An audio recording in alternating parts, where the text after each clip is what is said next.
ambiance rose, ambiance tamisée qui rappelle l'amour. Forcément, qui dit amour dit forcément rose, et qui dit rose dit décor tout rose. Bon, c'est que des lumières roses, bon c'est pas grave. Aujourd'hui, je vais te partager quelques règles simples pour un petit peu t'éclairer si t'es déjà en couple, ou si tu comptes te mettre en couple, ou juste si tu veux savoir comment ça marche, comment on fait des bibis. Je te dis à tout de suite, let's get it! Déjà, on peut se poser la question, qu'est-ce que aimer? Qu'est-ce que ça veut dire aimer? Quand tu es amoureux de quelqu'un, c'est qu'en fait, tu dépenses sans compter. Quand je dis tu dépenses, tu peux dépenser ton temps, ton argent et ton affection sans compter, sans attendre quelque chose en retour. Mais avant de parler de couple, bien avant de parler de toutes ces choses, parce qu'on en est loin encore, comment ça se construit? Alors tout simplement, comment ça se construit déjà? Tout d'abord, vous allez vous voir régulièrement. Donc une fois, deux fois, trois fois, quatre fois. Et en fait, le fait de se voir régulièrement, ça va stimuler ta dopamine. Ces paliers-là, donc la première fois que tu la vois, c'est le palier 1. Donc tu vas avoir du désir pour elle, niveau 1. Ou pour lui, niveau 1. Puis ensuite, tu vas avoir le niveau 2. Donc c'est la deuxième fois que vous allez vous revoir. Et en fait, plus elle va monter dans tes échelons, plus le désir que tu auras pour elle sera fort. Mais ces premières étapes, vous allez un petit peu apprendre à vous connaître, à discuter, à échanger sur plein de choses. Vous allez beaucoup rigoler aussi parce que c'est souvent au début on rigole vraiment beaucoup. Et en fait, ce désir-là, il est uniquement lié en fait à la plastique. Il est uniquement physique. C'est là vraiment la première couche de la construction d'une relation. C'est le physique, logique. La deuxième étape, c'est que après avoir passé des paliers, il va y avoir une deuxième étape, un petit peu implicite, c'est quand tu commences à connaître un peu les défauts de la personne. Et c'est aussi à ce moment-là où tu vas te rendre compte si tu es vraiment attaché à la personne juste pour son physique, ou si malgré cette deuxième phase où tu vas connaître un petit peu ses défauts, est-ce que tu es vraiment attaché à la personne pour ce qu'elle vaut, et pas uniquement pour son physique. Donc après avoir passé ces deux premières phases, donc la première de connaissance, donc on va dire les qualités, tout le côté un peu parfait de la chose, puis les défauts, il y a la troisième phase de compatibilité. Alors celle-là, elle est un petit peu particulière, c'est là où tu te fais une réflexion sur toi-même et tu te dis, est-ce que ces défauts, je pourrais les supporter? Est-ce que je match vraiment avec cette personne, ou est-ce que c'était juste du physique et cette personne me plaisait pour son physique? Mais c'est à ce moment-là où tu vas peser le pour et le contre. Mais à ce moment-là, on n'est pas encore dans de l'amour. Tu as un fort désir, t'as une forte attraction avec la personne, mais t'es pas vraiment amoureuse. Et ce qu'il faut savoir, c'est que le désir, c'est pas de l'amour. Par contre, l'amour, il y a forcément du désir à l'intérieur. Des fois, il y a des gens qui ont cette phrase et qui disent « Je fréquente la personne depuis quelques temps, je la kiffe bien, je passe des bons moments, on rigole bien, ça se passe bien, mais je suis pas amoureux. » Et en fait, ça correspond exactement à ça. C'est-à-dire qu'en fait, c'est la phase où t'as beaucoup de désir pour la personne, t'es attiré par la personne, mais t'as pas encore fait la bascule en te disant « Je suis amoureux. » Parce que quand t'es amoureux, c'est, comme on dit, l'amour rend aveugle. C'est-à-dire que t'es tu te donnes comme ça à la personne, quoi, tu vois. Alors, voyons ça tout de suite d'un point de vue un petit peu plus théorique avec la règle des 3A. Il y en a peut-être déjà qui la connaissent. La règle des 3A, c'est vraiment ce qui est au cœur d'une relation. Cœur, amour, jeu de mots.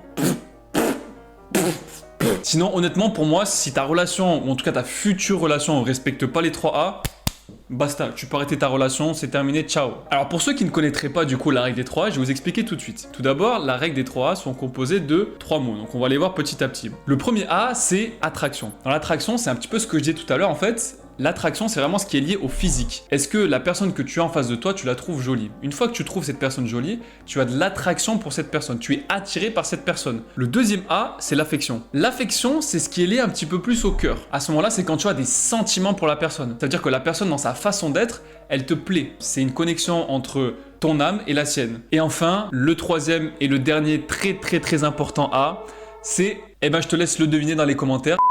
Oh les bâtards! Et donc le troisième A, c'est l'admiration. C'est hyper important l'admiration, mais c'est lorsqu'à ce moment-là, tu admires la personne pour ce qu'elle est ou pour ce qu'elle fait. C'est-à-dire la différence entre l'affection et l'admiration, c'est qu'en fait, dans l'admiration, il n'y a pas forcément une notion de qualité ou de défaut. C'est-à-dire que tu peux admirer une personne pour une de ses qualités, c'est possible, mais tu peux aussi admirer une personne pour ce qu'elle fait. Tu peux admirer quelqu'un parce que c'est un sportif de haut niveau. Tu peux admirer quelqu'un pour sa bonté, parce qu'elle s'engage dans des associations. Tu peux admirer une personne pour de multiples raisons. En fait, ce qui est super intéressant avec cette règle des 3A, c'est qu'en fait, si tu enlèves un seul A, ça correspond en fait à une relation totalement différente. Par exemple, si tu prends une relation basée sur l'affection et l'attirance, c'est une relation éphémère. C'est un petit peu ce qu'on pourrait qualifier d'un coup d'un soir finalement. Le deuxième, si tu prends uniquement l'affection et l'admiration, en fait, c'est tout simplement une relation d'amis ou une relation familiale. Et le dernier, si tu prends uniquement une relation basée sur l'attirance et l'admiration, en fait, c'est un petit peu ce qu'on pourrait qualifier d'idole. C'est vraiment en fait quelqu'un qui t'inspire et finalement, c'est une relation coup de cœur en fait à ce moment-là. Et ce qui est encore plus intéressant avec cette règle des 3A, c'est qu'en fait, chaque A est relié à une partie du corps. L'attraction, elle est liée à ton corps. L'affection, elle est liée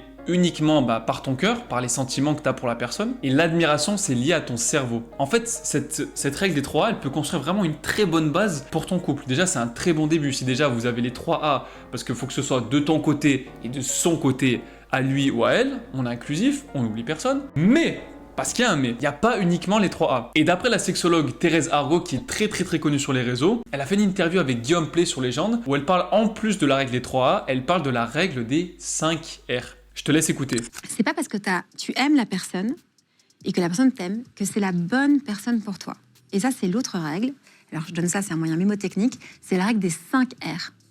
La bonne personne pour toi, c'est une personne qui te rassure, qui te respecte, qui te fait rire, qui te fait rêver et qui te fait rayonner. Tu comprends, rayonner, ça veut dire vraiment qui te permet de développer tes qualités au lieu de t'éteindre. C'est le contraire de quelqu'un qui te fane.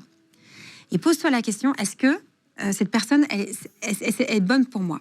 Tu peux aussi te poser la question, est-ce que je suis aussi la bonne personne pour l'autre? Est-ce que je rassure l'autre? Est-ce que je respecte l'autre? Est-ce que je fais rire l'autre?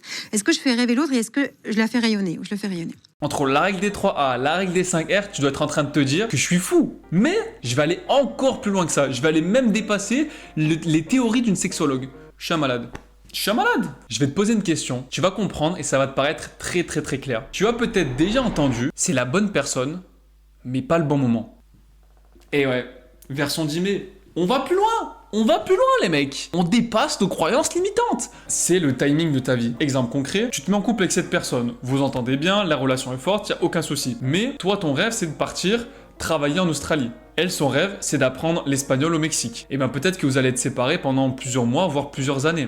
Donc c'est très compliqué. Je dis pas que c'est impossible, j'ai pas dit ça du tout, mais c'est très compliqué. La plupart des gens ont quand même besoin d'une relation de proximité, ça fait aussi partie de l'attraction. Même si avec cette base-là, ça te donne un couple très fort, et bien vous allez pas avoir le même timing de vie, donc ça va fracasser un petit peu votre situation. Même si au début vous allez dire on va tester machin, à un moment donné c'est très compliqué. Mais pour surmonter tout ça, il y a beaucoup d'autres techniques et on verra peut-être ça dans une prochaine vidéo. Merde, c'est dans le sens. Donc pour savoir si tu l'aimes vraiment, je t'invite à utiliser l'ensemble de ces outils qui vont vraiment te permettre de pouvoir te positionner, soit si tu es déjà dans une relation, si tu te poses des questions, ça va permettre de t'éclairer sur ta relation, ou si tu es en phase de te mettre avec quelqu'un, ça peut aussi te permettre de savoir si tu veux vraiment de cette personne. Parce qu'on a beau dire que l'amour nous tombe dessus, mais finalement, c'est bien toi qui décides ou non de donner ton amour à une personne. Donc c'est pour ça que c'est hyper important de bien prendre en considération tout l'ensemble de ces outils pour vraiment construire le couple le plus solide possible. D'ailleurs, toi aussi, dis-moi en commentaire quel est le signe qui montre pour toi qu'une relation vaut la peine d'être vécue. Ou si tu es déjà en couple, quel a été le signe qui a fait que tu t'es mis en couple avec cette personne. En tout cas les amis, n'hésitez pas à vous abonner, on prépare de très grosses vidéos prochainement. Lâchez un like, ça fait toujours plaisir. Et puis moi je vous dis à très vite, à la semaine prochaine pour une prochaine vidéo. Ciao!